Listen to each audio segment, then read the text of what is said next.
Every haunted place has a story with a dark past. This is Ghost Encounters Podcast. Due to the graphic and violent things discussed on this episode, listener discretion is advised. Welcome back, all you spooky people, to the 11th episode of the second season of Ghost Encounters Podcast. I am paranormal investigator Justin Torok. And I'm Jordan, the group scientist. We are back, everyone. I hope everyone had a great holiday. We had a bit of a break. Things got a little hectic around the holidays. Some people were sick and holidays were spread out, but we are back to finish off the second half of the second season. I am very excited for this half, too, because we got some pretty cool stuff planned, especially this episode, too. Yeah, this is going to be a doozy. So, a while ago, Jordan kept telling me about this weird story about these Russian hikers who were hiking in the Ural Mountains, went missing, and their bodies were discovered. They were all, mutilated, and I was intrigued. She was intrigued. And this story sparked so many conspiracy theories throughout decades. This happened back in 1959. This episode, we're talking about Dyatlov Pass incident. In 1959, 10 Russian hikers set out on the trek of a lifetime through the Ural Mountains. After one left, the remaining 9 pitched a tent and settled for the night. Hours later, all 9 fled the safety of the tent and perished in the freezing, snowy conditions. Some in the party succumbed to hypothermia, but others were found with grisly injuries. When the search party finally found the bodies of the missing hikers in the Ural Mountains, the scene was so horrifying and so confounding that it would inspire conspiracy theories for decades to come. Frozen corpses, strange injuries, missing body parts, and curious levels of radiation. Each discovery was more perplexing than the next. Who or what killed 9 young and extremely experienced hikers on the slopes of Dead Mountain in western Siberia in 1959. Before we get into the story, just so we can paint a picture of how these bodies were found and give a reason as to why this was so strange, let's go through all their names, their ages, what wounds they had, and their cause of death. Before we say these names, I apologize. We may not be saying some of these correctly. We are not Russian, but we are going to try our best to pronounce these as accurately as possible. I am giving off the names to Jordan to pronounce because I think she'll do a better job than I can. Okay. So the first person that we're going to talk about is the leader, who was 23. His name is Igor Dyatlov. Yeah, he was kind of the leader of this whole group, and that is why this incident and this passageway in the Ural Mountains is now called Dyatlov's Pass. And he had abrasions on his ankles and wrists, also abrasions on his forehead, his cheeks, scratches on his palms, and lots of bruising and abrasions around his hands, mostly on his fists. And his cause of death, according to the autopsy report, is hypothermia. Yeah, so Igor Dyatlov was apparently a badass, and he was so quick to, make good decisions for the group. There was a story that I read up about him that they were somewhere hiking, and he had told everybody to get together in a big group because there were wild horses coming towards them. Okay. So on the fly, while there's however many freaking wild ponies coming at him, right, he was like, everybody get in a circle, and saved them from being trampled by these horses. Wow. So he was really good on his feet. So if they were spread out, they'd probably get trampled, yeah, but the horses would see them as one big collective thing and not run into them. So he apparently just had really good leadership skills. All of these people are extremely smart. I mean, some of them built radios from scratch. I mean, they went to a very good college. One of them graduated studying engineering and hydraulics. These were a really smart group of kids. Yeah. And they knew what they were doing. This isn't their first hike. This is not their first rodeo. Yeah, doing something not. like this. They were doing this skiing / hiking trek through the snowy Ural Mountains, but they've done all this before. Yeah. This was not the first time that they went off the grid and went on their own. Like, people were used to them going on these hikes, these kinds of hikes. Right. And they were doing this because I guess if you do it so many times, like you were telling me, you get like different levels of this prestige of being this crazy hiker, right? So basically they were out to do this trip to become the best of the best, basically. And to think about becoming the best of the best in your 20s is insane to me. Yeah. Like, you are literally about to be the most badass hiker on the planet at 23 years old or 21 years old. Yeah. That's crazy. That is crazy. So they knew what they were doing when they went on this trip. Obviously, he also had frostbite on a lot of his body. I'm going to leave out the frostbite because, of course, every single one of these people we're about to mention all had frostbite in various places on their body. I don't think I really have to mention that. Yeah, absolutely. The reason why they died of hypothermia and they had all this frostbite because when they found these bodies, they were missing shoes. They were missing their jackets. They were missing their hats. 2 of them were found with, like, just their underwear. Yeah. And they're in the snowy mountains. We're talking negative 15, 20 degrees Celsius. And they're out without their gear and without clothes. So no wonder they died of hypothermia and frostbite, you know? So the next person is Yuri Doroshenko. He was 21 years old. This one's very curious because his hair was burned on the right side of his head. His face, like, you know, his ears, nose, lips, everything was, like, covered in blood. His fingers had cuts. There was bruising on both his upper legs, his right forearm, his right armpit, and left inner shoulder. Very strange, especially if they had none of their clothes on, but yet he has burns on him. Like, that's kind of strange. And, you know, and he, of course, according to the autopsy, died of hypothermia. Yeah. So the first female of the group that is in our notes right now is Ludmila Dubinina, who is 20 years old.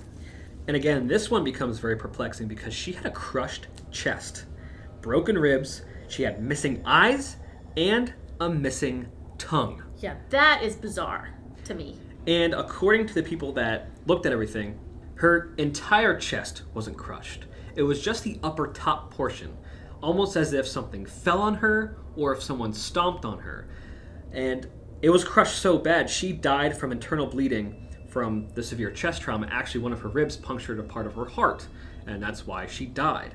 And in order to have that much force, literally the autopsy person said it would have to be the force from, like, a fast-moving truck to do this to your upper rib cage. Okay, so next we have Yuri Krivonashenko, who was 23 years old. Here's another one that had a burn. He had a burn on his left leg. Bruising on his forehead, right chest, both hands, left arm, left leg. Another one that had ankles and wrists had abrasions. When I talk about these ankles and wrists had abrasions, it's almost as if, like, they were tied up with something. Exactly. That's exactly how it's described and how it kind of shows, that they were tied up with some kind of tether or rope or something. He had a small chunk of skin missing on his left hand, but we're not talking about a huge chunk of skin, small, but it was found in his mouth. Oh. And I will explain what I... gnawing on his hand? If he was tied up, perhaps. Interesting. And his cause of death was hypothermia. Okay, so next we have Alexander Kolvatov, who was 24 years old. This one's pretty gruesome. He had a deformed neck, Ooh. a broken nose, missing eyebrows, and we're not just talking the hair, we're talking, like, the skin around the eyebrows, they'd gone. Oh my gosh. And an open wound behind his ear. We're going to get into this, and the main theory that people proposed was there was, like, an avalanche or something, but how are you going to have an open wound behind your ear? Did he have a tracker in his ear? That's where my mind goes. Government conspiracy. There's a lot of conspiracies we're going to talk about in the second half, but, that's one of them. Yeah, but definitely if there's an avalanche, I don't think that the wound would just randomly cut behind his ear. Like, there's another theory that someone proposed about this, but I'll get into that in the second half. So next we have another female named Zenaida Kolmogorova, who is 22 years old. She did not have too much bad with her. She had bruises on her hands and palms, some abrasions on her hands, and a large bruise on her right side. And her cause of death was hypothermia. All right, so next we have Rustam Slobodin, who is 23 years old. This one's a bit of a doozy. He had a skull fracture, abrasions on his forehead, swelling, and a lot of small abrasions of irregular shape on the right half of his face, abrasions on the left side of his face, cuts on his right forearm, bruising on his hands, and some more abrasions, and more bruising on the left arm. His cause of death was hypothermia. Dang, the skull fracture's the Yeah. one that stands out. So next we have Nikolai Thibault Brignoles, who is 23 years old. This death is a bit different than the others. This one, he had a caved-in skull, Oh, jeez. a hemorrhage in the lower forearm, and bruising on his upper lip area. His cause of death was the fatal skull injury. Jeez. His skull was crushed. Oh my gosh. So next we have Alexander Zolotaryov, who was 37 years old. He was the older one out of the group. He came in kind of, I wouldn't want to say last minute, but near the tail end to like before you have to say, yes, I'm coming. He asked to go along. There's a lot of speculation on why he was with this group of people because I don't think they knew him before this. Yeah. He graduated from the same college, so he's done this kind of hike before. But I think he was like, this was his last trek that he needed to get like that final top level thing, so that's why he wanted to come along. But of course, there's going to be speculation based on his past history and stuff like that why he was on this trip. This death is also a little bit different. He had a crushed chest, broken ribs, just like the one lady. He was missing eyes, and he died of severe chest trauma. So lastly, we have Yuri Yudin, who is 21 years old. Yeah, he is the quote-unquote survivor. He made it through partway of the trip, but before like the final trek away from any kind of civilization at all, he had to leave due to, I believe it was his sciatica that was flaring up. Yeah, he had like bad back, a bad back. So hip he had to problems, make the knee problems. the hard choice of continuing on this trip with his friends or actually hightail it back and make the trek back to civilization. And fortunately for him, that decision saved his life. Yeah. And he lived a long life, for back in the 50s, late 50s, lived until he was 75 years old. When did he die? He died in 2013, April 27th, 2013. Wow, 75. There was an interview done with him, and he said, if I could ask God one question, it would be, what happened to my friends? Aw, that's sad. Yeah. So now we know all their names. Thank God that's how over old with. they were, what kind of injuries they had, what they died from, according to the autopsy report. So now we're going to go through kind of the timeline of events of how this all came about. Now, this was a very fun group of young adults. They were very lively. They seemed very happy. The cameras that they had were found with their belongings, and you can actually see these photos online. It's just photos of them. It looks like a happy, fun group of friends. And in most of them, they're all smiling. In every picture, they're all smiling. They're having a good time. fun. They're doing some silly stuff. They're seeming like they're literally having the trip of a lifetime, being together. Yeah. On this ski hike. Yeah. So the trip begins, and the party left Sverdlovsk by train on January 23rd. Several of them actually hid under seats to avoid buying tickets, which I thought was funny. They were in very high spirits. On a layover between trains to get to their next destination, Krivonishenko was briefly detained by police for playing his mandolin and trying to panhandle on the train station. Apparently he couldn't do that. And the group actually ended up going to the police and pleading to have him released. And this is something you don't do in Russia now, but this is something you definitely do not do in Russia back then. Yeah. You did not want to talk to the police. You did not try to plead with the police. This is something you didn't do because they could have just arrested the other kids right on the spot for trying to do that. But luckily, these police officers must have been having a good day because they let him go. Maybe they enjoyed his mandolin playing. Maybe. But didn't want to admit it. Apparently, he was a very good mandolin player, and I would have loved to hear it. So after 2 days of being on trains, the party finally reached Evedale, a remote town. From there, the group traveled another day by bus, and then on the back of a woodcutter's truck, and finally by ski, and guided by a horse-drawn sleigh by some locals. They helped, carry their gear and stuff by horse-drawn sleigh to help them out because they were about to get to the part where you can't do that, and the gear is kind of heavy. It literally just shows you what kind of land that they were working with. They're riding in a fucking sleigh to get to where they need to start a hike. Exactly. You're off the grid. They're about to be going completely off the grid here. Oh, completely off the grid. Then they slept in an abandoned logging camp called Second Northern.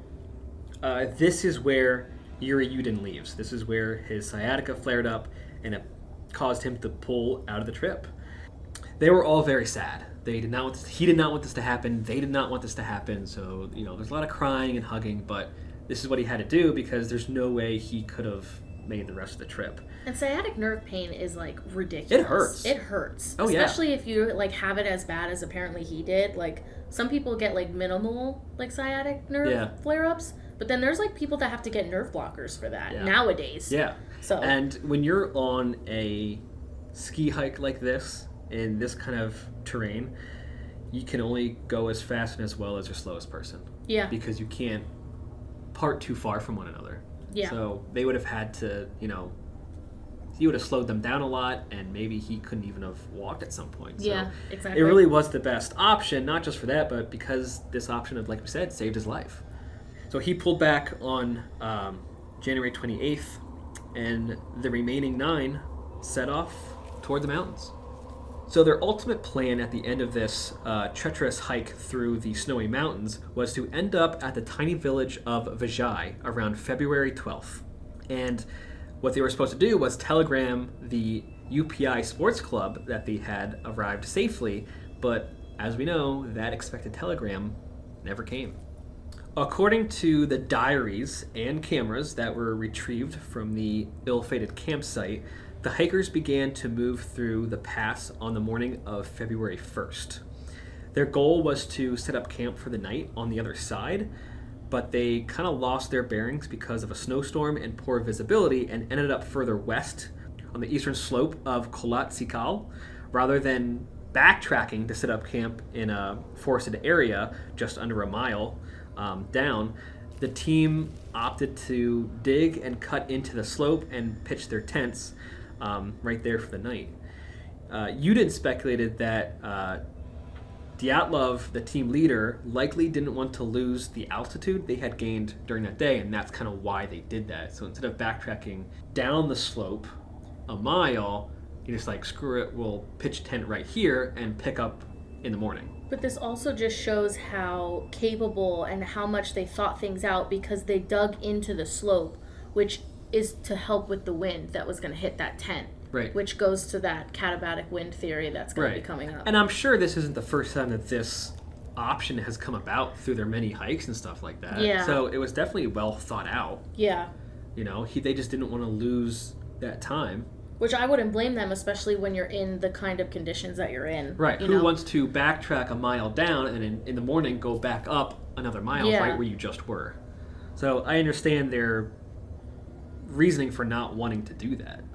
But after there was no telegram, no one showing up anywhere, friends and family started going crazy as the days went on, and family members and friends, everyone started calling and wondering where they are, and finally they requested a search and rescue party.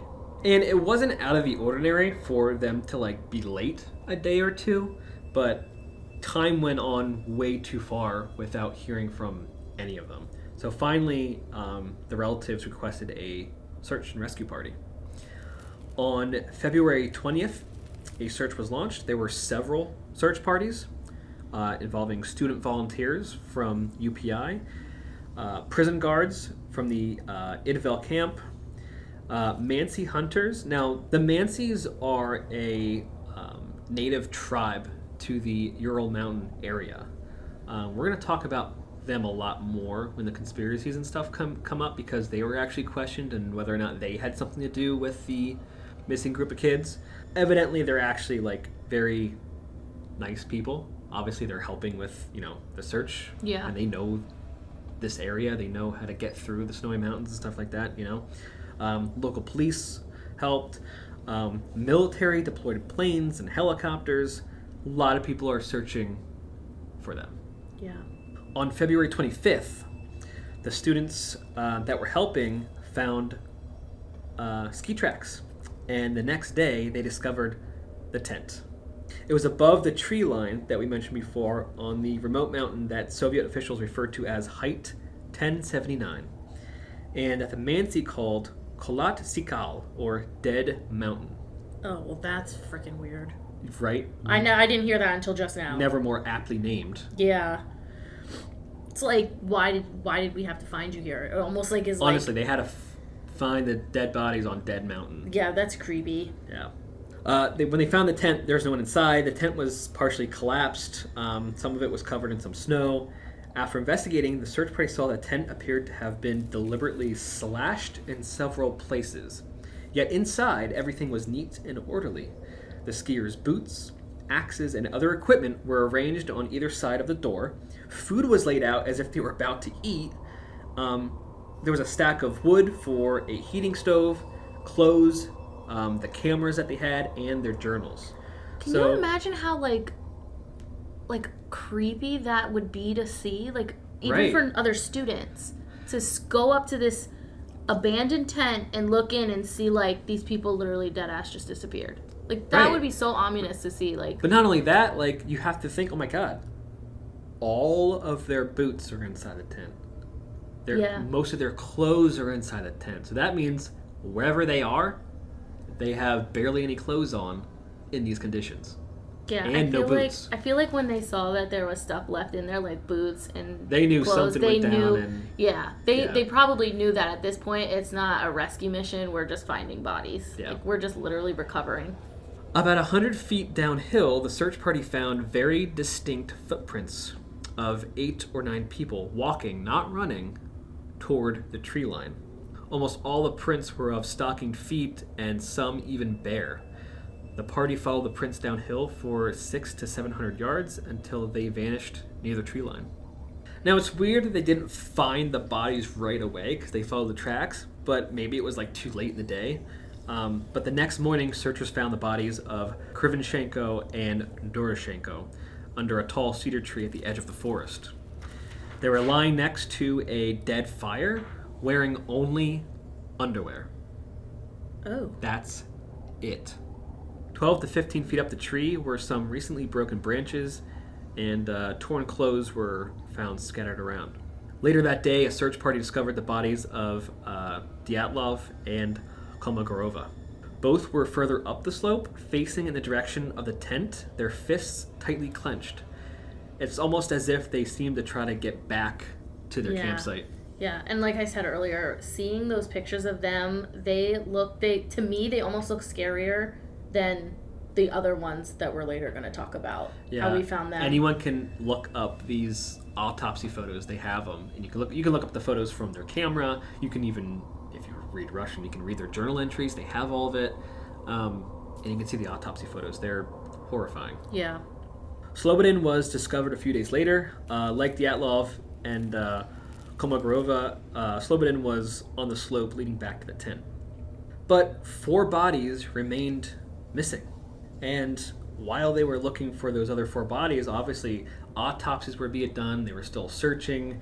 They were doing a lot of tests and trying to figure out what possibly could have happened. I think during this time, back then, they thought the tent was slashed from the inside. But today's researchers look at the fibers and think that the tent was slashed from the outside. Oh, interesting. Okay. Yeah. But in all of the research, the strange thing is, like, they mention a lot of things about their belongings. They even mention that a flashlight was placed neatly on top of the collapsed tent. Yeah, I did read that.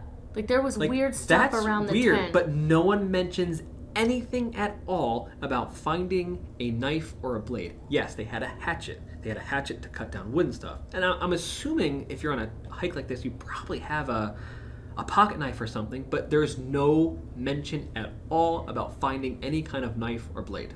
So while I was doing research, I actually heard that like the people that showed up, some of the people were like not on candy bars and stuff like that, and they were kind of like, yo, where'd you get those candy bars? And like people admitted that they like took them from the campsite. Oh, so they were tampering with like evidence. Yeah, already. Jesus. So I'm like, who's not to say that they didn't pocket shit as they were doing stuff? Right. Like if they really didn't care enough, like it's as if they're like, oh, these kids are definitely dead. Like I'm just gonna do what I want. Well, it's either that or it's like, oh, we're gonna find them. Like they're not gonna like. It's alright if I eat this candy. Yeah, I yeah. don't know. It was stupid either way. You shouldn't be touching shit. No. Yeah.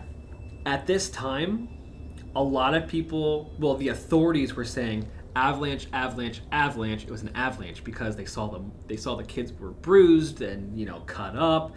Then they said avalanche. But all the people that were there who have done this hike before, like the other students and the other people that have done these kinds of hikes, even the Mansi people, they all said the same thing. There was no evidence that a avalanche had occurred. Yeah, I actually Not have that in my at notes. all. Yeah, and especially in that area, apparently avalanches like weren't a big thing because the slope actually wasn't that steep. Like to go for an avalanche to just go straight down and actually have enough to slide all the way down and hit Right. where they were. So like in my research, I found that they were like, it literally doesn't make sense that would be what happened. Right. So you have the authorities saying avalanche, but you have the experts saying, hey, like You're wrong. there's no evidence of an avalanche. Yeah. Like you can still see the footprints. Yeah, they were a little bit snow covered, but there were still footprints that you could make out. But if you had a freaking avalanche coming You flying wouldn't have down, seen any yeah, footprints. honestly, you probably wouldn't have even seen the tent. The tent No. would have just traveled. That's another thing. They developed all these photos from their camera, and one of the last photos is of that campsite, of that tent, and you see these ski poles sticking up outside the tent. And when you look at the pictures that the search party took of the tent, those ski poles are still there, sticking in the snow. An avalanche is just going to leave the ski poles in Right, place. exactly. Yeah, nah, bullshit. So 4 bodies were still missing, and they actually didn't find them until early May when the snow began to melt. A Mansi hunter and his dog came across the remains of a makeshift snow den in the woods 250 feet from the cedar tree. And there was even a floor made of branches. So a few of these kids were alive long enough to actually make this makeshift snow den. Yeah. That's crazy. It's just like we said before, it just shows like the resilience these kids had.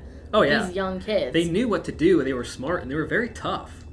Another search team arrived, and using what they call avalanche probes, which I think is just pretty much like a long pole with like a minor hook at the end.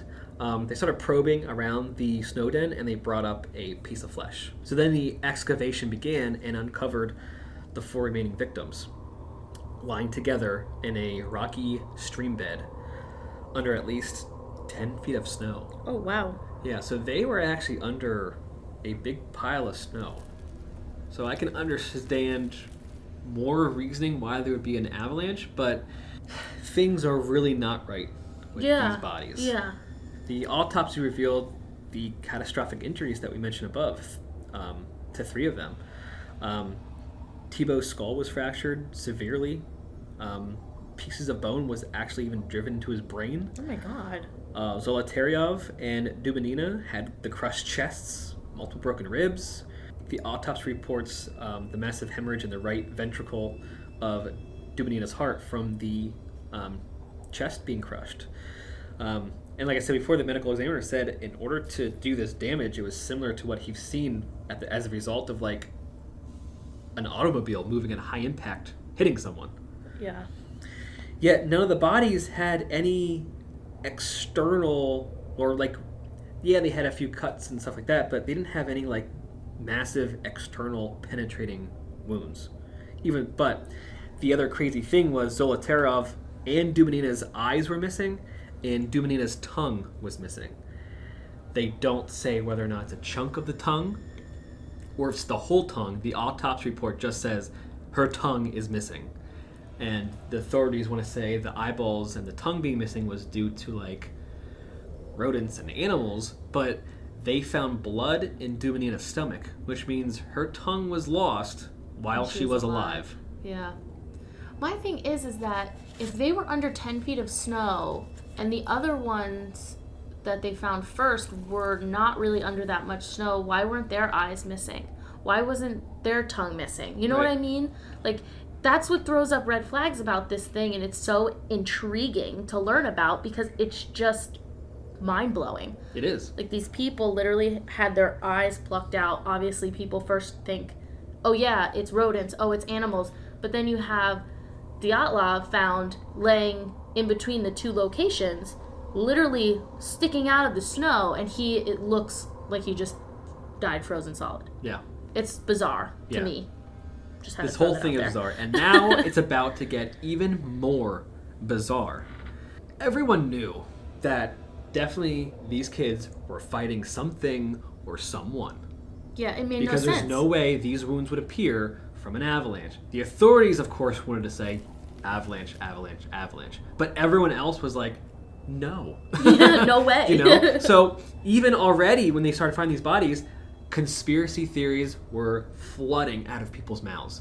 And there was talk of government involvement and all that kind of stuff. So the bodies that were found months later were put into lead boxes and helicoptered out because they were afraid of radiation. So I actually have a note about that people say it was lead boxes because of radiation, but in reality they also had them in zinc, like coffins. Zinc coffins. Because zinc actually helps with like biological agents. So like the pilots, they know pretty much mostly about what's going on. Like they knew that they were going to pick up people that died. They didn't know how they died.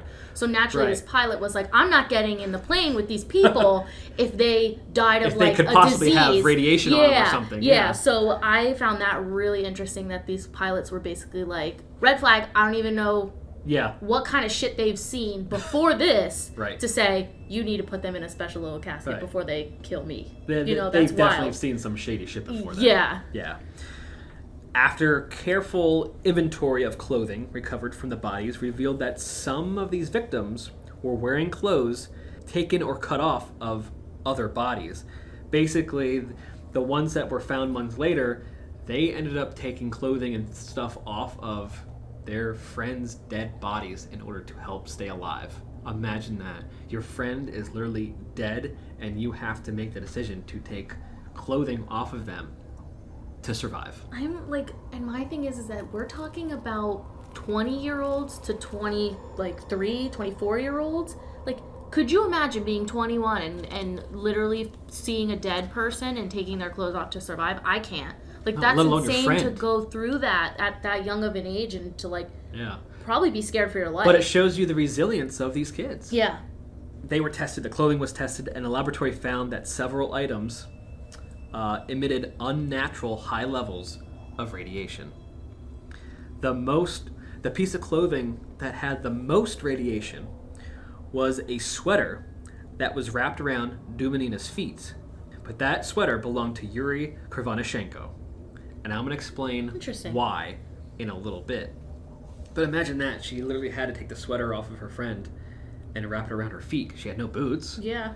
I mean, her feet were probably like... My feet are cold right now, and I'm sitting in a heated building. So I can't imagine the pain. I cannot imagine what these kids went through and to have to make these decisions and see your friends and just like fight for survival. It's horrifying. Yeah, it's absolutely horrifying what they had to go through.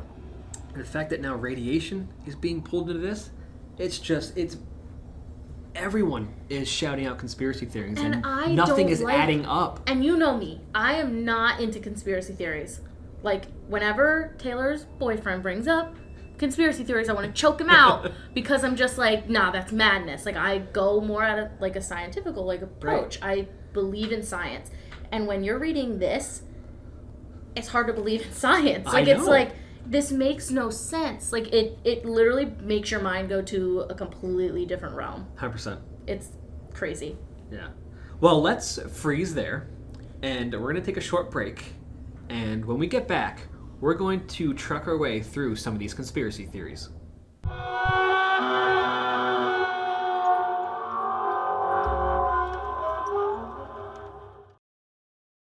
The Spooky Shop is now open for Ghost Encounters merch.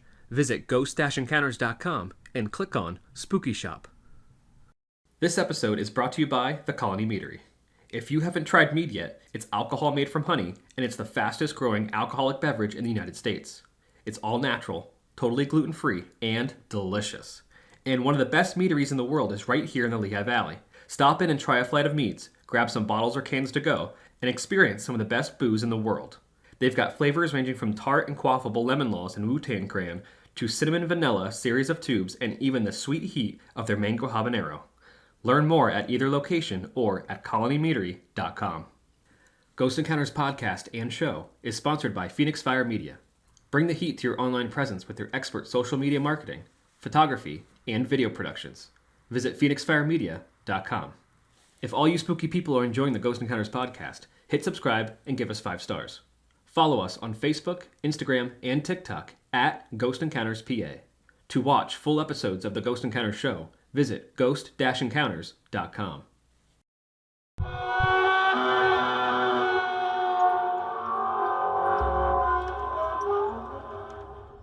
And we are back. I just turned up the heat because I was cold just reading about these poor kids. You're not wrong.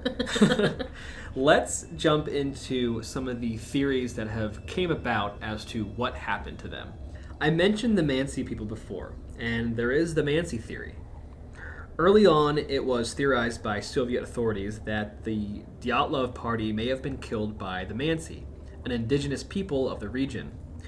The idea that the hikers were slaughtered for straying onto sacred land, or perhaps a part of a shamanic ritual, or maybe they touched a sacred object, persisted for some time. Much was made about the presence of a Mansi chum, or dwelling, in the close vicinity of the hiker's tent. As I said before, all of their cameras were found, and they developed all the film, and in some of the pictures you see Mansi carvings in the tree. There's even pictures of these like Mansi chums or dwellings and rock formations, and so it's very apparent that the Mansi people are in this area and have used this area. Yeah. I'm gonna read a passage from Zenaida's diary. We often see Mansi signs on the trail. I wonder what they write about. Oh, so they couldn't even read them. So No, they it's wouldn't in even their- know if it's it in said warning or anything? It's in their own language. Then she goes on to say, Mansi writings appear on trees. All sorts of obscure, mysterious characters. Now, this theory has been debunked as there was a misunderstanding about the Mansi culture and rituals. Apparently, they don't have any sacred objects. They don't necessarily have sacred land. They have prayer locations, but they don't consider any of these areas as sacred. Oh, okay. And they're not a violent culture. Now, this was proposed back, in 1959. So in the 1930s, the Russians came into this area and treated the Mansi people terribly. They pretty much said, you have to succumb to our ways. If you do any of your rituals or prayers or anything, you will be arrested. And they were treated very badly. Sounds very communist-y. Yeah, it was very bad. So the Mansi hated the Russians for a long time, but now we're talking, 30 years later, they're not going to kill Russian people going through the mountain just for going through the mountain. People do this hike a lot. So it's, and I know they were off path a bit, but it's very unlikely that they were off path so much that they entered some kind of sacred land in the snow. And when you read about these people, you don't hear anything about them being violent or murderous. There was or... not one record ever of Mansi people killing anybody. So why would they just all of a sudden grab their weapons and just start beating on kids? But of course, the authorities are going to look to the indigenous people. As always. This, Have you watched Avatar? Duh. Then there's the espionage theory. 2 members of the Dyatlov group have been the focus of this particular speculation. Why was Zolotarov, a 37-year-old veteran of World War II, attached to the group of young students? Furthermore, it is significant that a few years earlier, Yuri Krivonishenko helped clear up a radioactive leak at a secret Soviet nuclear facility, an incident which has since been compared to the Chernobyl disaster. He studied construction and hydraulics at UPI University, graduated in 1957. While working at Chelyabinsk 40, a secret nuclear facility, he experienced a disaster that became known as the Krishtim disaster. On September 29th, 1957, the plutonium plant experienced a radioactive leak. Yuri Krivonishenko was among the people who was sent to clean it up. This radioactive leak was insanely covered up by the Russians. They did not want anyone at all knowing that this happened. They didn't want their people to know, other authorities to know. This was covered up crazily by the Russians, and covered up so well that it wasn't only until years later that people even knew about this. I mean, I don't even know about it. A lot of people have never heard about it, and it's even compared to the Chernobyl disaster. Which is a big-ass deal. So it's surprising that nobody even really talks about this. But here we have Yuri, and we're talking 1959. We're not talking today's safety regulations and suits. We're talking 1959. So I know he was smart, but it's very possible that he probably came in contact with some of the radiation. Oh, absolutely. Now, according to the theory, Zolotarov and Krivonishenko were working for the KGB and had joined the Dyatlov Trek to rendezvous with CIA agents in the Ural Mountains. While handing over radioactive materials and fake nuclear secrets, the Russians were supposed to take photos of the American agents. The theory goes that the CIA men got wise to what was going on, leading to a fight breaking out and the eventual massacre of the Dyatlov party. It's an interesting theory. It's a very interesting theory, but this very is... complex. Yeah. This is the one that brings in the, radioactivity that they found on some of the clothing. Interesting. And people always wonder, why was this older guy who was a veteran of World War II amongst this party? Yeah, I mean, when you're reading about that, that's definitely like... it's kind of weird. Why he there? But, why there? What CIA agent is going to meet them on the snowy slopes of Dead Mountain? Yeah. Yeah, Right? I don't know. I could see why people are like, oh, this is like a plausible theory, but me, I'm just like... No, I think it's a little far out I feel like it's just not... I don't know. I just don't think that this is exactly what happened. But now we get into some paranormal-ish theories. And one of them is the Russian Yeti. It should be noted that amongst these photographs that they've taken, there is one particular photograph that is kind of alarming. It's the traditional photo that someone would have of a Bigfoot or a Yeti, where the distance is blurry and you see some kind of large figure peering out from the trees. And it's actually pretty clear that there is something or someone peering out of these trees if you find this picture. Yeah. It's clearly a human or humanoid being. Yeah. Which is, it's so ominous to know the story and then to see that picture like someone's watching them. Yeah. And a couple of them always had their cameras on their neck. Like, if you look through the photos, you see the same people with these cameras. Like, they basically sleep with them on. Yeah. So, who's to say that they weren't running away and just snapped this picture? Obviously, pictures aren't as cool as, like, you're not going to snap a picture like today.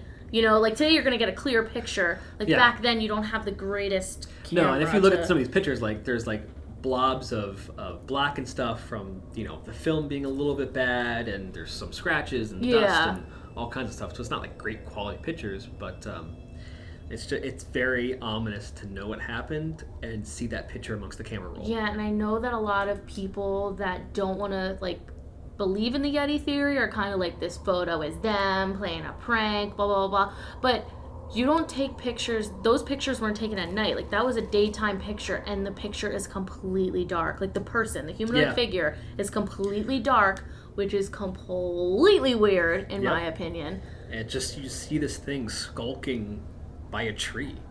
And now, was this a creature of cryptozoology? Was it something else? Or was it a person?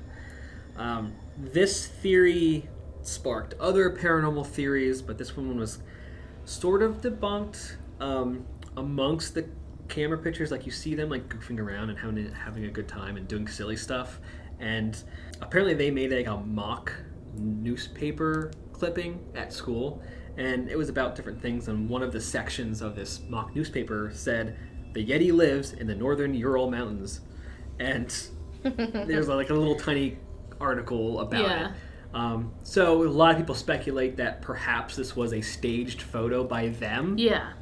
Because they had this mock newspaper that had a little article thing about that the Yeti lives, you know? Yeah, I can definitely understand why people were like, it's fake. But it is to stage it like that, very well done by them if it was staged, because it is so ominous. And it's funny, like now, if you're sitting there and you're watching Paranormal Caught on Camera, you see almost the exact same like figure standing, how it's standing with like its one leg out in front of the other, like it's walking and stuff. Like it's so close, and those are taken years, decades apart. Yeah. So it's really weird. Me being a photographer, if I were to do something staged like this, I would have taken a couple just to make sure I had it, especially if you're dealing with film, because you can't see what you're taking. You don't know if you got it or not, if it looks good. So why was there only one? One. Yeah. Not multiple in a row. Just one.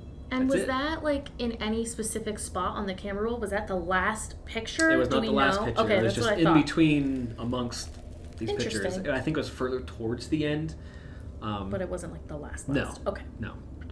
Jordan, what other paranormal theories do we have? So the next one is the UFO theory. Aliens. Of course that's going to come into play. Aliens. So, aliens obviously can get included in the theories due to the film that they collected. Mm-hmm. As if you look in the camera rolls, they have like those weird dots, like in orbs and lights that they have in their journals saying like there's lights in the sky or whatever the heck that they translated into English.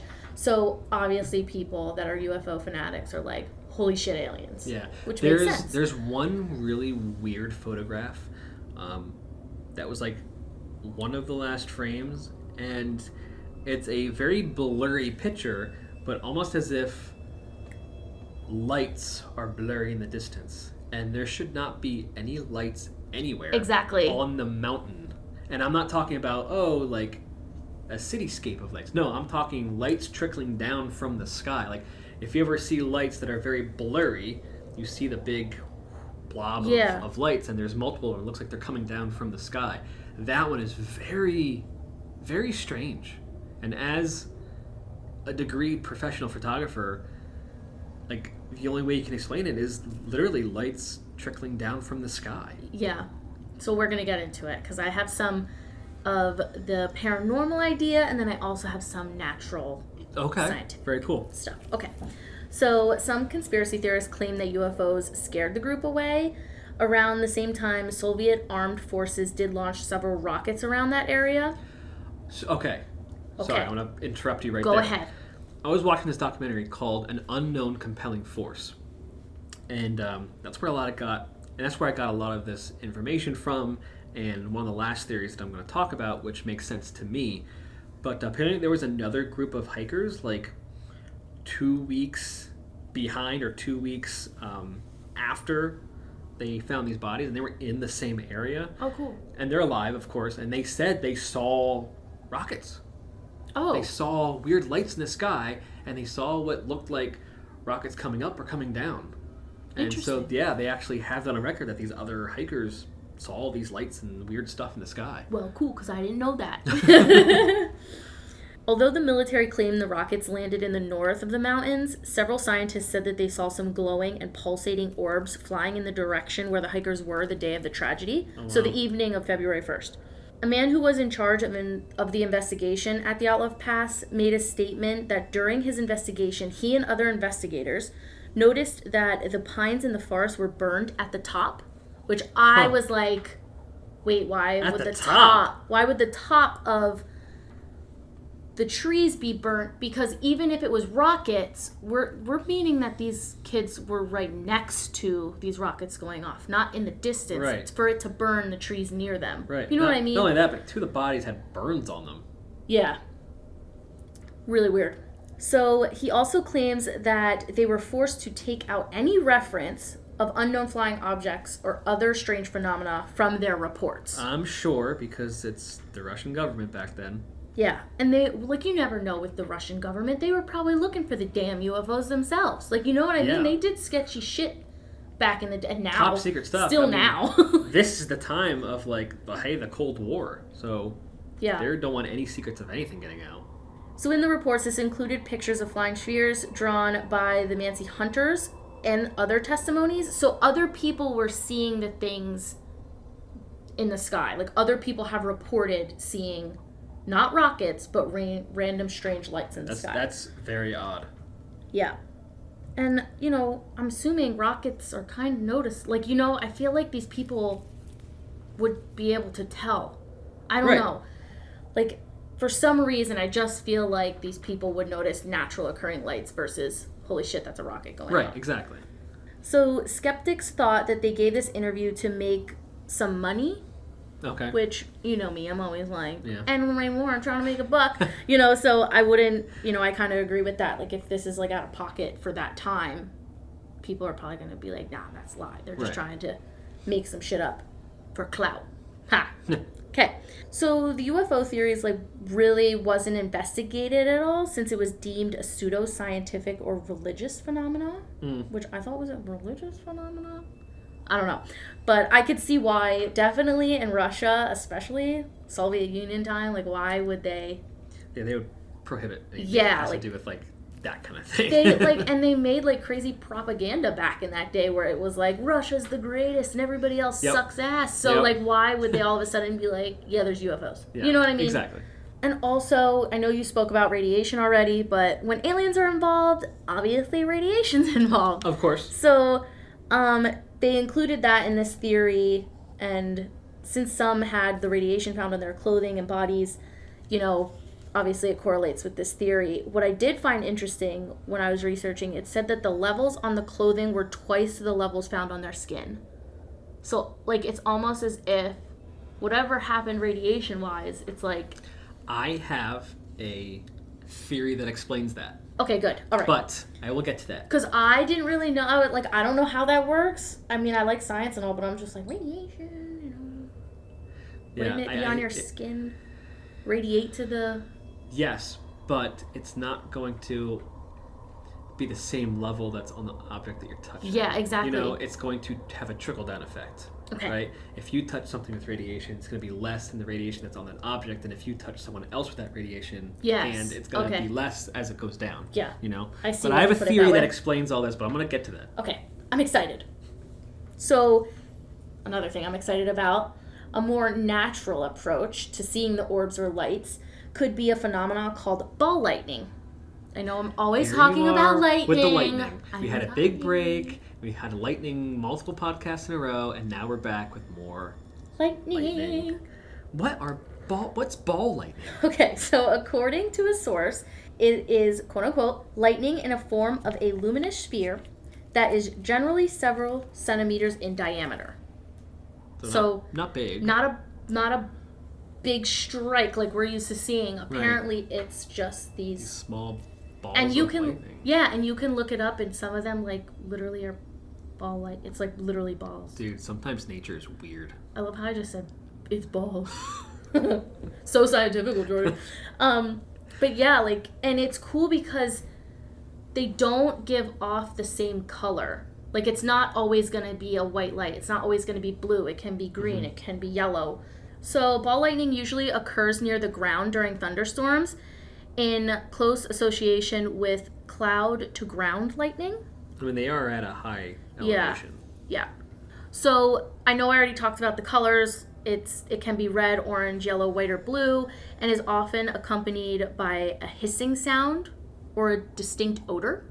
Yeah, if I saw this, heard this, and smelled this, I would definitely think this is something paranormal, not a nature Yeah, thing. It is bizarre. I know that, like, it's rare. They say that it's rare and all that stuff, but still, like, we have photographic evidence of ball lightning. Right.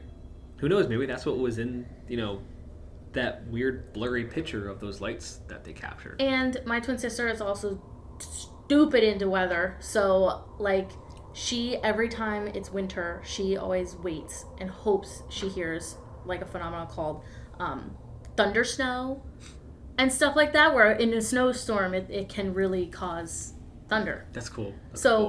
it's not out of the norm for like a snowy area to have a thunderstorm. Right. Okay. So ball lightning usually lasts only a few seconds, moving about and then vanishing suddenly, which obviously UFO. And it can be either silently or explosively. Oh. So this form of lightning has been reported to cause damage by burning or melting, which could, like, we talked about the trees being burned and other things. But it's usually harmless.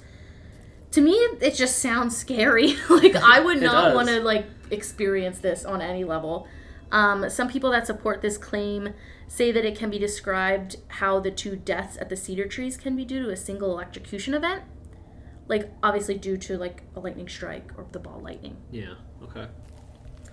Which created burnt hair, bleeding, and large burns, burnt clothing, the pulmonary edema, and tree damage, like I said.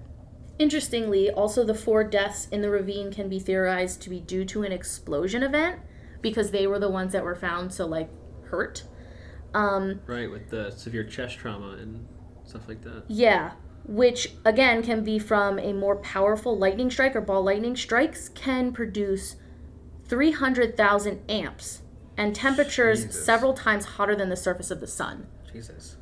So if this did indeed happen, it can explain blunt force injuries similar to the car accident, or something called barotrauma, which is an injury to your body because of the changes in barometric pressure or water pressure. Kind of like air or water pressure. Right, like if a scuba diver comes up too quickly and stuff like that. Yeah. I found out that they thought that Igor Dyatlov remained with the others in the ravine and stayed alive for some time afterwards, and that he may have stripped the bodies and turned them over to provide more insulation. And then sometime later, he decided to try to return to the tent, but died being the only member of the group to have clear signs of hypothermia. And they included this with that theory of the ball lightning, so that's why I mean, it makes sense. He was a leader. He really knew what to do in these kinds of situations. So,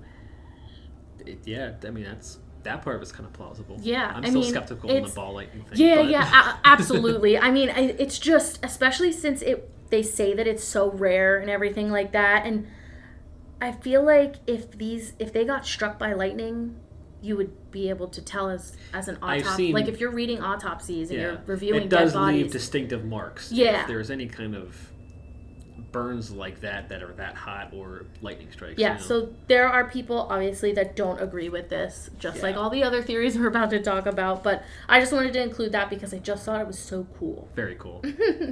So the next theory I have is murder by special forces, or the KGB. Mm-hmm. The theory is that the Dyatlov group stumbled upon the military testing area and were either killed by Soviet soldiers protecting the area or were scared into fleeing by the sounds of nearby explosions, which is completely plausible, especially since we're talking about rockets and shit like that. Yeah. So Soviet soldiers, according to the theory, interrogated them and killed them, but in my opinion, I don't think they would have found the bodies if it was special for like no. I know we talked about this before we did this podcast, but I just think that if these are trained professionals, like, I get it staging a scene, but like, why even have a scene? Right. Why make it look like some of them survived longer than others? Why put them in different places? Like, that one doesn't. Yeah, it seems a little skeptical to me. Yeah, I just think that if special forces or whoever these other peoples are, they're obviously going to be like, bye. I just think that they would just take them out of the picture. Yeah, eliminate them. Going on that theory, there was a theory that, like, they stumbled upon, like, Soviet weapon testing, and that's why, like, trees were burned and they had burns, but that's crazy. Yeah, like, we just, like, automatically popped up a camp right here, and we're testing, and we're burning trees, and we're burning people and killing people. Yeah. Like, it's just like, dang, that happened in 5 seconds, yo. Like, so the next theory I have is a really cool thing, in my opinion, called infrasound.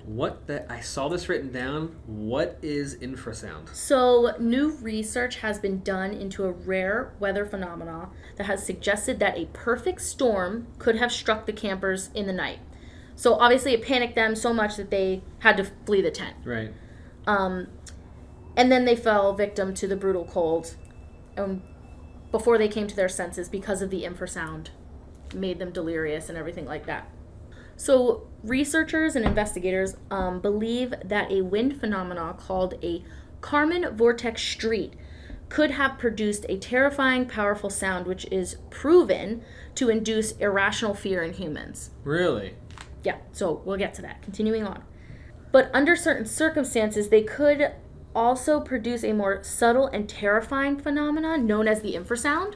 So you can hear this phenomena with that Kármán vortex street, where it's loud and it like obviously rattles you because you can hear it. It's loud, it's bothersome. Yeah. But then the infrasound is completely opposite of ultrasound, obviously. It's a type of vibration in the air that has a frequency so low that it cannot be picked up by our hearing. Okay.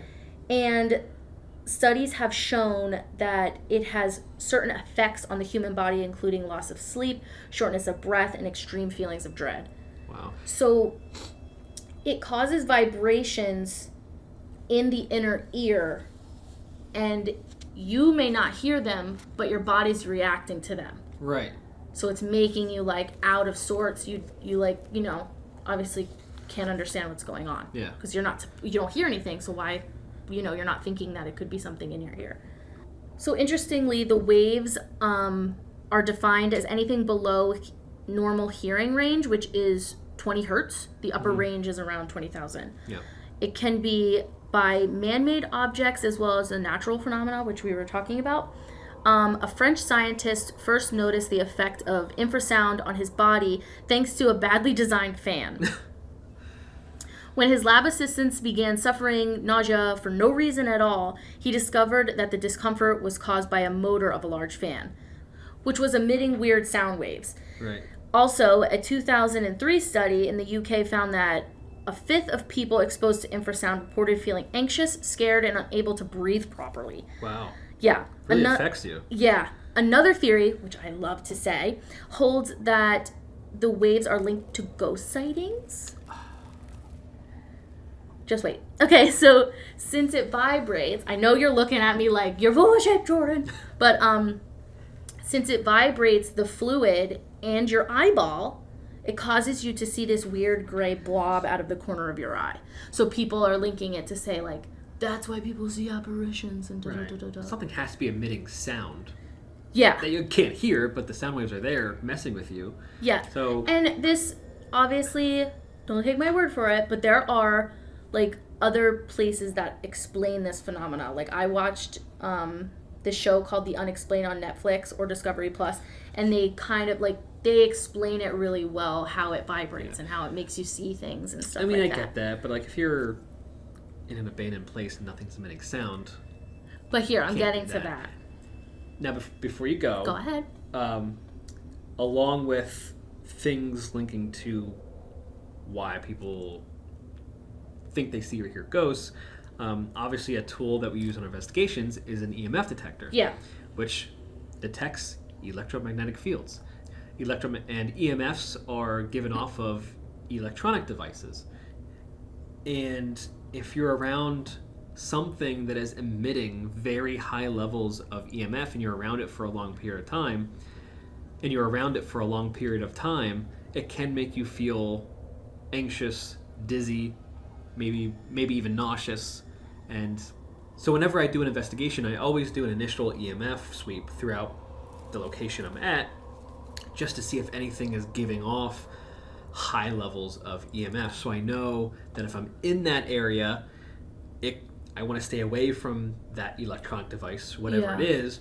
Or if that's the area people say they see things, it could be that, you know? If you hold up an EMF detector next to your microwave, now you have to be like right next to it, it'll go off. If you hold it up next to your circuit breaker, it's going to go off. You know, obviously the detector has to be pretty close to it because these waves don't really emit that far. You know, it's not like, oh, this thing is now emitting EMF throughout your entire house. It's in a very confined, small space around the object. But so I'm no paranormal investigator. I'm not a professional like you. But is that what they refer to as the baseline reading, like when they first come in, or is that something else? Okay, that's the baseline reading. Yeah, cool. I wanted to sound smart. So to finish this theory off, I just want to say, lastly, in a condensed way, these scientists also theorized that tornado-like winds were happening around the hikers while they slept because of how they were on that slope and there was the tree lines. They theorized that maybe there were like these Arctic tornado things. That does not sound very cool. But they were happening while they slept, and due to the winds, it caused the infrasound, making the hikers wake up in a state of distress. And obviously, like I said before, not thinking clearly, they fled the tent without proper protection of the elements. I think they were too smart for that, especially Dyatlov. Sounds like a crazy ass theory to me. But And the infrasound is real. It's cool. Yeah, oh yeah, it's 100% real. But or the I sound waves can don't make you react in a certain know. way. I just don't know if that would be what would happen in the middle of nowhere. Far-fetched. And they said when they found it looked like they were about to eat. So they weren't sleeping yet. Yeah, exactly. But interesting theory. Little far out there for me. Interesting theory, but we're still not convinced. Nope. Okay. So my next theory is something called Arctic hysteria. Okay. So this theory became popular after many people started comparing the Dyatlov Pass incident to another pass incident. So this introduced the possible cause of the strange behavior of the hikers, like disorientation, loss of time, not feeling cold, and walking in a trance. Huh. Other symptoms of this illness can be aggression, which we're going to get to later in this podcast, and just weird behavior of a person in general.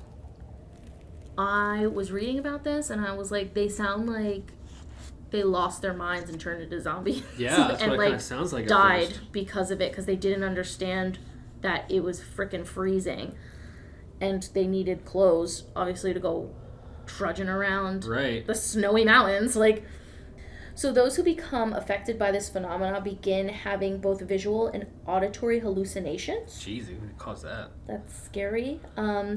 And exhibit very strange behaviors such as shredding their clothes, like shredding off their clothes, and walking around unsure of what direction they should be going. Wow. I did read that the Mansi people called this like northerner walking or something, like northwest direction, some weird name like that. So they have noticed it. Right. But getting to that, where I brought up the natives already, the problem with this theory is that it's only been observed in native people. So non-natives have often observed this and report it, but they've never been affected themselves. Interesting. Seems very rare. Yeah, it seems almost as if, like, I wonder, because the natives are out there and they're more spiritual people than modern city living people, maybe it has a different effect on them than, non-spiritualistic people. But that's just a theory. They see it so often that some speculate that the natives are throwing a tantrum because sorry, a tantrum? I just think it's so funny that they call it that. They're throwing a tantrum because of the invasion of strangers in their lands, which, I mean, it makes sense, but it's also like, come on, they're not children. Times are changing. There's more people on this planet. Some explain the onset of the episodes to be triggered by the stress from an encounter with technology and a sudden devaluation of their beliefs and the beliefs of their ancestors. So like I said, I just feel like they're more spiritualistic people, and they're like, calm. I don't want to say anything that's like insensitive, but like, you know what I'm getting at. Yeah. So others say that it is malnutrition and poor education in the natives, that maybe they act that way because of those things. I don't know. I wouldn't want to say that I wouldn't they're say that, but dumb and acting mindless. Like, that's pretty shitty to say about them. But the fact remains that it affects the natives and not passing hikers like the Dyatlov Pass people. Interesting. So my next theory I wanted to just bring up for fun was animals. I know that people definitely, probably at the beginning of this podcast, were listening to us ramble about people without tongues and eyeballs and shit. Right. So naturally they're going to be like, animals were pecking their eyes out and stuff. So I don't really know what to say about this other than they think maybe a bear could have played a role in the incident, scared them out of the tent, and they ran away from the bear. But if you're running away from a freaking grizzly bear... Yes. It's going to keep following you. But I have something that debunks that theory. I know that it's debunked, but I just wanted to bring it up anyway for the people that think that that's this group of friends have possibility. obviously been doing these kinds of hikes for a while. Yeah. And there is a passage in one of the diaries. I forget which guy it was. It was one of the guys they came across a bear, and this guy got up and growled and moved his arms like he scared the bear away. Because they're probably not used to seeing people. They're probably like, what the hell this is this has thing? happened. So a bear encounter has happened with this group of friends before, and one of the dudes actually ended up scaring the bear away. So I wonder which one it was. I think I might be wrong, but I think it was the mandolin player. But, oh, okay, interesting. Yeah. But funny, I had to mention this, but I also saw something about people thinking maybe a reindeer or also even a wolverine could have caused them to wolverines flee. are nasty, but I'm sorry, I'll punt a wolverine if I'm in the middle of nowhere and it's coming up to my tent to get my food or something. A wolverine ain't taking me out. No. Or making me walk down a mountain to a ravine. I'm not walking away from a wolverine. You know what I mean? Yeah. Like a reindeer, they're big. I could see they that. Are, but I feel like they would be a little skittish, like we said about the bear. You know, it just doesn't make sense to me. Yeah, I think it's a stupid theory, Yeah. but I had to mention it. So for my next theory, I have self-inflicted accidents. Okay.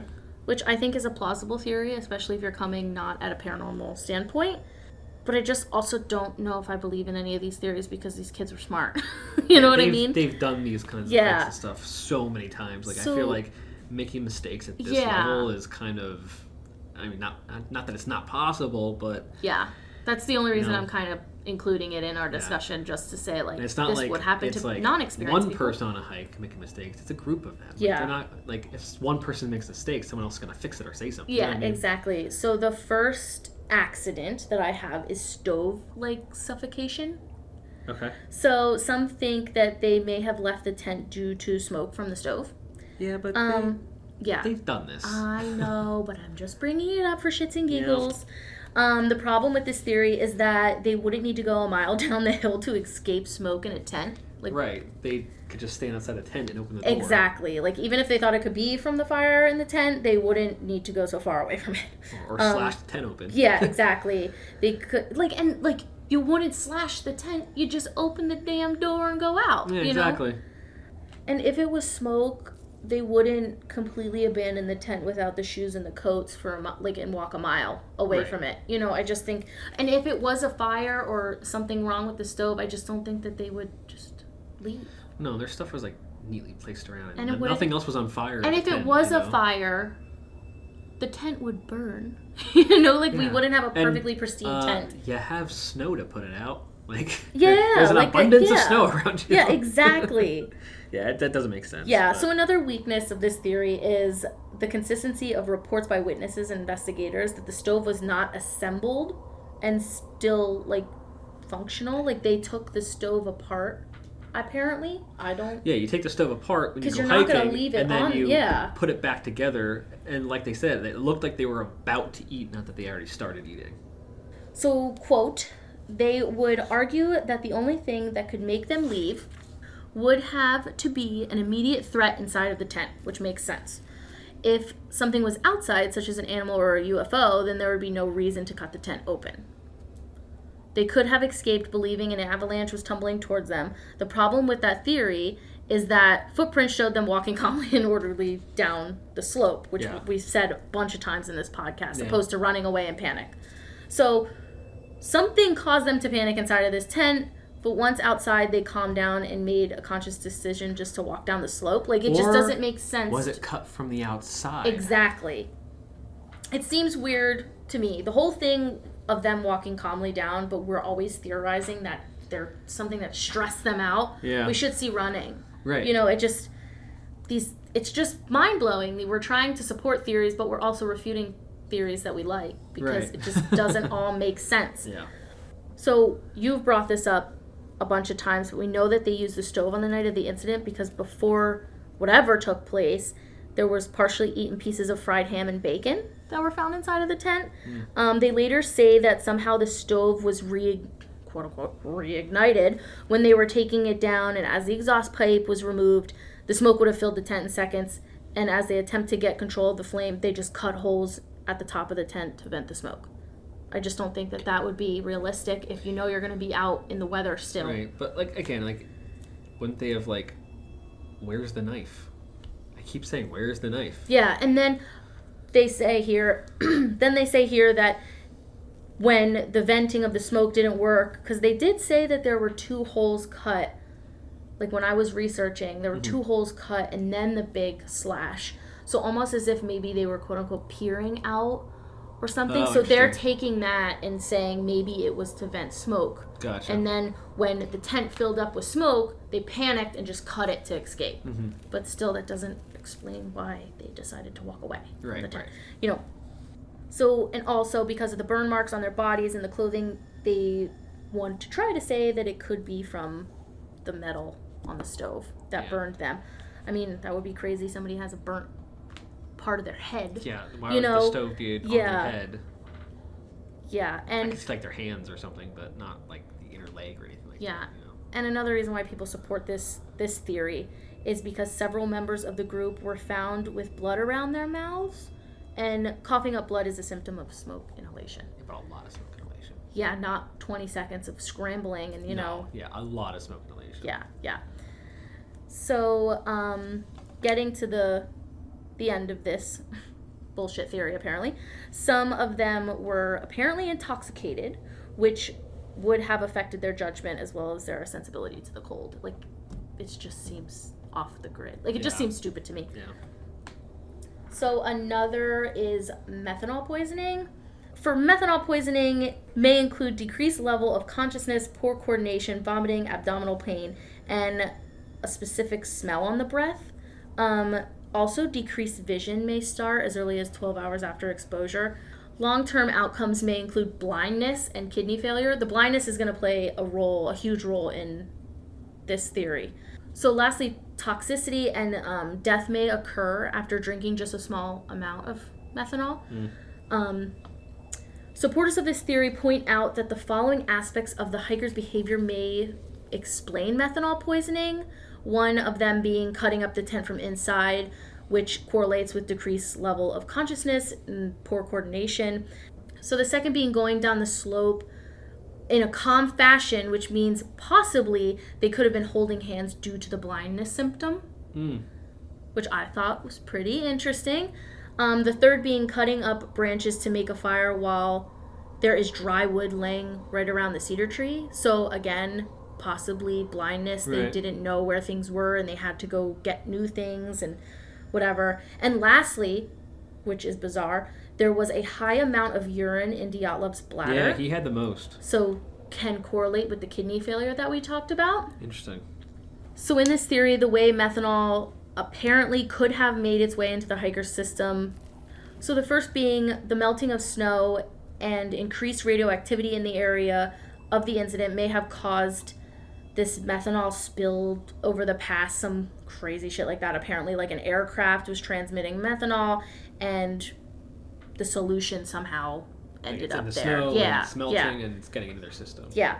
It's very wordy. I wasn't reading all that specific shit. So the second being that during the evening meal, when the group was hungry and thirsty, someone had introduced methanol-based stove fuel to the food, which I think is really weird. I never heard of that before. Right. Either in a malicious intent or accidentally just to loosen the party up, but there was no liquid stove fuel found. Since by all accounts, the Dyatlov group used only wood for their stove. Like we said, they didn't find anything out of the norm. And if you did an autopsy correctly, you're going to find methanol in their system. Exactly. So lastly, everybody knows that the hikers carry alcohol for medicinal purposes. Apparently, hikers drink it in small quantities to warm up sometimes. And I know that in a journal entry, Yuri Yudin said that he was upset because he couldn't provide alcohol for the trip. Apparently, a flask of alcohol was found later. It was noted that the smell from the flask was reviewed by searchers, which we don't know what kind of people they were, how qualified they were to make this choice, and they couldn't tell if it was vodka or alcohol, let alone ethanol or methanol. You're going to smell the difference, but come on, they're Russian. Yeah. They're in their 20s, they're carrying vodka. Yeah. So, in conclusion, just to give like a brief consensus of my wordy discussion, the theory goes like this. The Dyatlov group, after hard work, pitched a tent, drank alcohol from their flasks to warm themselves up, which could have turned out to be the methanol, They were blinded, and obviously if you're blind, you're going to panic, therefore cut the tent and ran out blind, unsure of where the hell they were going. Boom, the end. I just don't think that they would make that mistake. Right. And they're on the last leg of this trip. They didn't sip it before then? And I just feel like they seem so responsible. Like, why, if you're in a potential scary-ass environment that you're well aware of, why would you even decide to drink it all? Yeah, exactly. So, lastly, the fun one that I'm just going to quick say is drugs and shrooms. I thought this was so funny to see that shrooms could have possibly made these kids go nuts. So the mushroom is called fly agaric, which is very toxic. It's like the one that has the red top and the little white speckles, my favorite. But and these become less lethal when they're dried out. Obviously, if they're cooking and they need to find something, which I don't believe that they would make such a stupid decision. Yeah, no, and just eat raw mushrooms. They had their stuff. Yeah. Conveniently, they grow under pine trees too, so they're out, in the mountains, and that's why this is one of the random weird theories that people have. So the theory with this one, to me, the only logical idea is the possibility that the group may have ingested these mushrooms either intentionally or unintentionally and suffered the delirium, the sweating, and, all of those problems that we all know happens to people. Yeah, the bizarre behavior shrooms. and all that other stuff. Yeah. So this would account for what appears to be the bizarre behavior of the group that night, which we all know this sounds like bullshit, but I just had to bring it up because I just thought it was hysterical. None of these they were like shrooms. None of these explain like the wounds and stuff. So what, they took shrooms and you just thought they they walked down a ravine all like crazy, right, and what, they're just like tripping over themselves and stuff, and now all of a sudden I crushed my skull or crushed chest. Yeah, no, it doesn't make sense. So, and if they were blind, they wouldn't have been able to make that makeshift den the last year. Yeah, exactly. And if you're delirious and you don't understand and you don't feel the cold, God forbid, I've never done shrooms, so I wouldn't know what it's like. Yeah. But if you're not feeling the cold, why you wouldn't make a den? Right, and you wouldn't begin taking clothes off of your dead friends and putting a sweater around your feet, Yeah, you wouldn't have that kind of... Your brain wouldn't be in that state. Yeah. So my last theory is that there could have possibly been issues in the group. So the theory goes that the hikers took a part in a fight, either between them or some outsiders. So the observations are based on the autopsy reports and mainly what is missing from them. The group members have injuries sustained perhaps a day or two before their death, such as abrasions and bruises, common for injuries from blunt force objects and like making a fist and punching something, Right, like fighting. Yeah. On their faces and their hands there were abrasions like we talked about, and they were covered in bruises that were turning green. So usually when after you hit something, you're like black and blue. You're not green. When it goes to green and yellow, you're healing. The bruise is healing. So it's like it happened before they died. Like days possibly before they died. That's what the theory goes. I'm not saying I agree. Yeah, I'm not sure. I read the autopsy stuff. I mean, it's translated, but I don't know. Maybe a couple of bruises and stuff could be, but not all of them and not all the cuts. But either, what they say in this, the people that believe this theory, it indicates that the injury could have happened like only hours before their death. So that's why when they were going through this whole thing and they were dying, that's why it was changing colors, because it was trying to heal. That's just what the theory says. I feel like someone would have wrote about it, though. I know. Like, they have diary entries right up to the tent being pitched and you're inside a tent. I feel like someone would have written something down. I just think that they, like, when we get farther into this theory, I just think they think that everything's a cover-up, that something happened. So, most likely, the group came into contact with someone in the area of the pass, maybe. If they were found with a bunch of bruising or cuts on their knuckles, wouldn't your first theory be that they were fighting something, or possibly got into a fight maybe within the group where somebody said something stupid or, whatever, fists started flying there, whatever, you never know.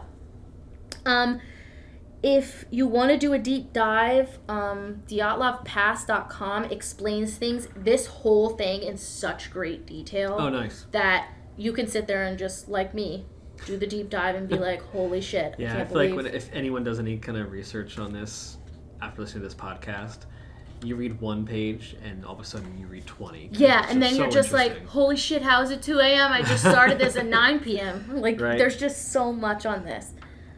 Like, and they also correlate things like the one guy that bit off his own skin and stuff could have possibly been he was biting them because of it being irritated from before and not because of what happened.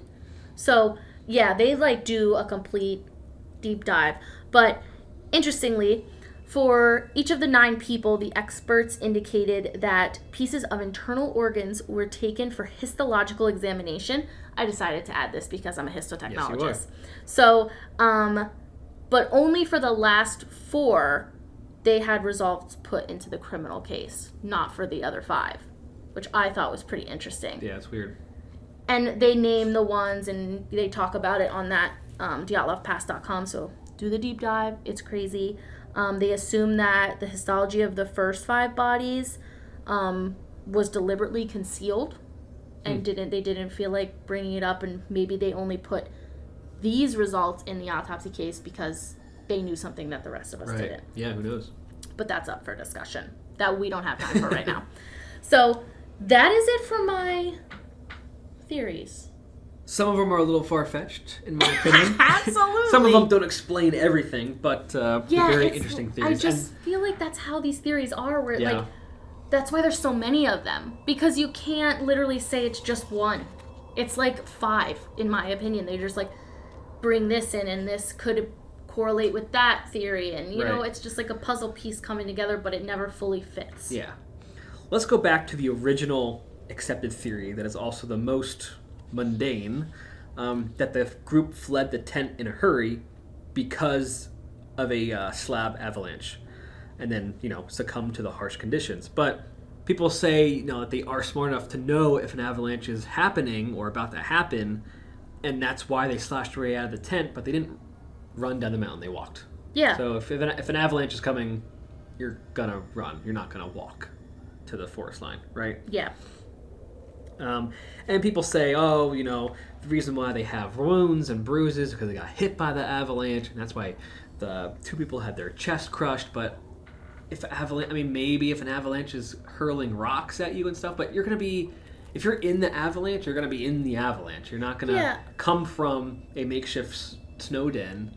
You know what I mean? But my thing is like, if an avalanche is, if all that snow is going over you, like, I understand the slashing of the tent to get out, but like you would be under feet of snow. Like, you can literally look up people that have survived avalanches nowadays, and they can't even get out on their own. Yeah. No. So if it's a freaking serious ass avalanche and not just the tiny snow slab, it's just, even a snow slab, you could be under a couple feet of snow. It's just, to me, it just doesn't seem like that's the possibility because of how the tent was found. Exactly. It just doesn't make sense. And all the professional hikers and stuff that were there in the search party, they all said that there was no evidence that an avalanche was there, But the officials really were pushing this avalanche theory. But then if they think that you're getting crushed by an avalanche, like, because they do say that an avalanche, if it hits you, it can hit you with an extreme impact, which I could see why their first thing is, oh shit, it's an avalanche.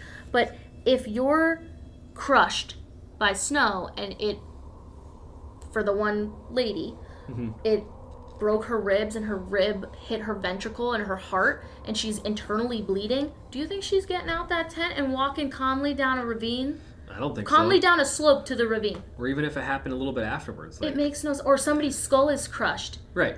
So then what do you think? Igor Dyatlov sliced the freaking tent open, went up to get to fresh air, to come back. It's not water. Yeah. It's freaking snow. Like, for those people that were severely injured, it just doesn't make sense. Doesn't make sense at all. They're not just getting out of it. And the wounds don't add up either. Yeah. Well, let me get into the theory that I found to be the most plausible. The theory that came out of the end of the documentary that I watched. Apparently, there is another native Siberian tribe referred to as savages. They are called the Khanty people. They are like Mincy. They're not part of the Mincy people. They are like Mincy. They have similar beliefs and customs, similar dressings and stuff like that, but they are different. And it is 100% known that there was a group of 5 Conti people who inhabit around the Dyatlov Pass area. Okay. And like I said, they are referred to as savages. There was even a report done by police that said if Russian passers come through their area, they will kill them. Oh, shit.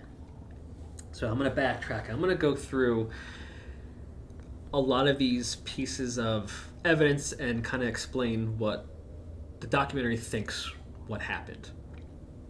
First, let's talk about the tent. After current investigators looked at the evidence, they looked at the fibers of the photos of the slashing, and it looks like the tent was actually slashed from the outside, not the inside. So it's speculated that, I mean, even from the photo that was taken where you see a creature or something lurking out behind a tree, that it could be one of these county people. And it's presumed that they made their tents and they got warm and they were about to eat or were eating, and probably their boots are off and they're just about to go to bed for the night, and that's when they got kind of ambushed by the Chianti people. They wanted them gone, and they slashed their tent open and ordered them to come out of the tent. And interesting. Yeah, so that explains the tent slashing from the outside, and it kind of also explains walking down the mountain, right? If these Chianti people want them gone, or if they're going to do something to them, are they going to do it right there in the freezing cold, or are they going to kind of walk them down to the foresty area where there's forest and not really snow? Yeah, I mean, and that correlates. So they kind of rounded them up and forced them out. Yeah, that correlates, because then if they don't want beef with them, they obviously aren't going to run away from them because they know they'll get killed. Right. So being smart that they just let them call the shots. If 5 people come up to your tent, slash it open, and order you out, and they have weapons, or at least a knife each, you're... Yeah. What are you going to do? You're going to fight them right then and there? Yeah. And then it kind of also then explains maybe why the flashlight was on top of the tent, because I'm sure if that happens, you're going to pull out your flashlight and see in the dark, and I'm sure they took got it rid away. of it. The people kind of slashed it out of their hand and just threw it on their shit. Interesting. Another piece of evidence that explains this theory was they found a leather strap or belt that was Mansi style. Oh. And that was around where they found the bodies, around the cedar tree. So I think that, remember, we had a couple people who had their wrists and ankles almost looked as if they were tied up. So I think they started tying some of them up. And that's probably why the one guy had flesh taken, because he was probably trying to gnaw his way out of being tied up. I see why you support this theory. Yeah. Then we get into... But I don't. They definitely were fighting something or someone. Yeah. So obviously we know these kids are tough. We know these kids aren't going to take any shit from anyone. Yeah. We know these kids are going to try to get out of a situation. They have no shoes on in the cold. They don't have their jackets and their heavy gear on. But so what, did they just up and leave? I think they started to try to fight the Chianti people, and... But there's no stab wounds. There are no stab wounds. But there is battle wounds. There's a lot of battle wounds. It looks like So hitting maybe, in your kidneys. Maybe and the stuff Chianti like people didn't have weapons. Maybe they just had one knife. I don't know. Yeah. But it would explain the fighting. Absolutely. If the Chianti people rounded up by the forest and made a fire and you're fighting around it, maybe that's why some burns happen on the leg, happen on the head. I mean, if you're fighting around a fire, that could happen. Yeah, there was that extreme burn on the one guy's foot where it literally looked like he put his feet in the fire to warm them up. People thought that it was possibly that, but maybe it's because he had to step through the fire to get away from somebody, And I see. I am sure, if others had a chance to get away, they were at least Dyatlov and others run, go, and that's why they were kind of all split up. And so I'm sure some of them, who made it down the mountain, probably the Chianti people caught up to them, and that's why they have crushed chests. Yeah. They freaking killed them. They stomped on their chest or something, and perhaps the one chick, maybe and she seemed like she would like be the one to talk and be a little badass, and that's maybe they cut her tongue out. I'm not sure if that's the same one, but in the pictures of how they found them, the one girl is found in the most execution styled way. Yeah. Which I can understand. Like I said, it's a theory. It's not proven and everything, but I can completely understand why you support this one. Yeah. Like, she's found laying up against this like rock. Yeah. Like her stomach to the rock, her legs out behind her weird, and like it looks like maybe she was pushed onto that rock, and like because she's exhausted. Yeah. And who know? Knows to say that's not the reason she had her heart punctured. And the guy who had the deformed neck and the wound behind his ear, researchers today actually look at that and say, wow, that's actually kind of the signs of being strangled to death. Yeah. Yeah. But it just sucks because, like, those, I don't know if it was 3 or if it was 2 of them that were, like, going back towards the tent. Like, I don't want to believe that Igor Dyatlov abandoned them to get brutally murdered and I don't back think he did. There. Maybe. But maybe they found him dead because he died of hypothermia. Maybe they were just like, we don't have to do anything to him. You know, right. We can leave now. Or maybe the kids actually did well fighting. I mean, it kind of looks like it. Maybe they scared off the Chianti people. They're like, you know what? Fuck it. It's not worth it. We're gone. Yeah. You know? And then Dyatlov was probably like, all right, well, they're gone. They could be anywhere, but I got to get our gear. Otherwise, we're going to freeze to death. Yeah. You know? Interesting. Very interesting I did not know. Well, I know when I saw it in your notes and there was one sentence, I was like, he's about to pop off, because I even tried to Google it. I'm like, I don't even know where this theory came from, because I had a completely different set of, like, obviously research than you did. So, yeah, interesting. That's pretty interesting and very plausible. Now, not involved with the Chianti people, but I do have an explanation for the radiation. Okay, go ahead. As we know, Yuri Krivonishenko helped clean up a nuclear incident. Yes. Right? He helped clean up the radiation. As I said, back then, stuff probably wasn't done as properly as it could have been. Technology wasn't at the level it is today. I would assume that if he's part of the group cleaning up this radioactive leak, he's going to become in contact with radioactivity. He's going to have radiation on him. And remember, the sweater that was wrapped around Dubinina's feet, that was the piece of clothing that had the most amounts of radiation. Yes, I did read that. But that sweater belonged to Krivonishenko. So, personally, I think that his body had radiation. And so, if he's wearing that sweater a lot, or if it's on him the whole time, it's probably going to leak onto that sweater. Yeah. And now she takes it, wraps it around her feet. It's on the sweater. It's on her feet as well. I know that they had radioactivity, like, monitors and, like, those fancy little machines that tell you. But, like, if they covered that up, they're just going to let these people that could have been exposed to radioactive material walk around and not give a shit. It wasn't in the area. It was literally just on the clothing and on the skin that was touching the clothing. Now, here's the theory that kind of makes that theory true with the radiation thing.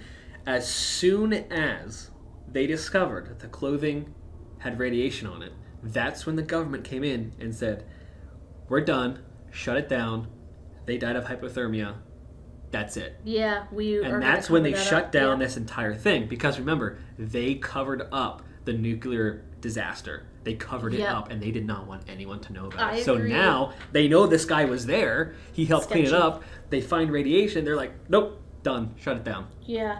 Now that I'm thinking about things, it makes sense, like, if he was stuck up, like, caught up in this, and, you know, God forbid, like, KGB or whatever the hell they're called, or whatever, got involved too. Like, I don't know, it's just crazy. Like, it's all plausible. It all makes sense. Yeah.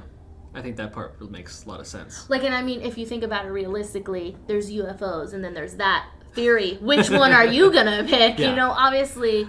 Occam's razor. The most likely, simplest explanation is usually the right one. Yeah. Even though it would be really fun to think it's UFOs and aliens. I know. That whole theory with the Chianti people and with the radiation thing, I was like, oh, it's not something like really cool and paranormal. But yeah, exactly. That does make sense to me anyway. You know. Well, that is the entire story of Dyatlov Pass. There's a lot more stuff you could look at and research I was and going to read. say, that's just scratching the surface, basically. Really, honestly, we are really giving you this is a long episode, but we're giving you like the spark notes of the entire thing. Yeah. But if you do any research yourself and look into this, reach out to us. Let us know what you think happened to them. Yeah. What do you think killed these group of experienced kids in the snowy mountains? And I know that there's like fanatics out there, and if we didn't do something justice and you want us to clarify it in the next episode at the beginning, we could definitely do that. Obviously, I would want to know. Just please don't write me an email and say you suck at speaking Russian names, because I don't want to hear that. We are not Russian. We did our best. Don't do that. But anything else, please give. We always are looking for feedback. So yeah, let and us I would know. really love to know what some of you think happened Absolutely. that night. Well, we have now come to the section of the spooky fan story. And I hope you're all still with us, and I hope you're ready for a spooky fan story. So I have a part 1 from somebody I know from work very well. Her name is Daisy, and she is like the definition of shit always goes wrong for her. Like, she is like one of those people that fully accepts that she is an unlucky person and fully accepts that weird shit happens to her. Right. Like, she's like in tune with unlucky shit and like paranormal and stuff. Like, it's her level. And it's funny because she's really short. So sorry, Davey. She has a step stool at work that she steps on to like clean chemicals and stuff like that. She's so tiny, but yeah, so she has some stories to tell us. Cool. Well, thank you, Daisy, for submitting a story. Yeah, she's awesome. I love her. So the first story that she sent in was backyard consisted of a funeral home and morgue. Oh, geez, we're off to a lovely start. Yes. So she says, only a fence separated us. So there was a moment that we saw them roll out bodies in black bags as the morgue was located in a small building behind the funeral home. Wow. So she's standing in her backyard. And she's seen the black bags. And sees them bringing these bodies in. Yeah. So at times, we would wait by the fence to see if anyone would actually come out. When we would play outside and a ball would fly over the fence, we would climb over the fence and try to see inside, but there were no windows.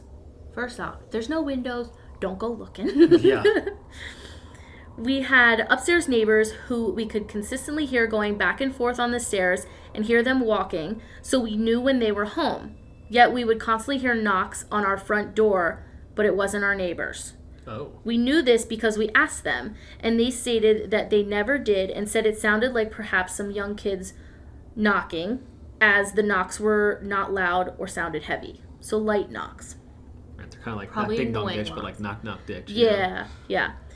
There were times in which we would hear a little girl laughing. Oh. Mind you, there is no little girl living in the building at that time. Oh no. See. Yeah. Look, I've investigated a lot of places, but little kid ghosts and little kid laughter is creepy. Yeah, and I'm pretty sure you've heard me say, like, I don't fuck around with kid ghosts. They creep me out. No. And if any of you watched the last Ghost Encounter show episode on YouTube of the Perry Mansion, I do capture EVPs of a child laughing, and when I first heard that, playing it back, I had chills. Yeah.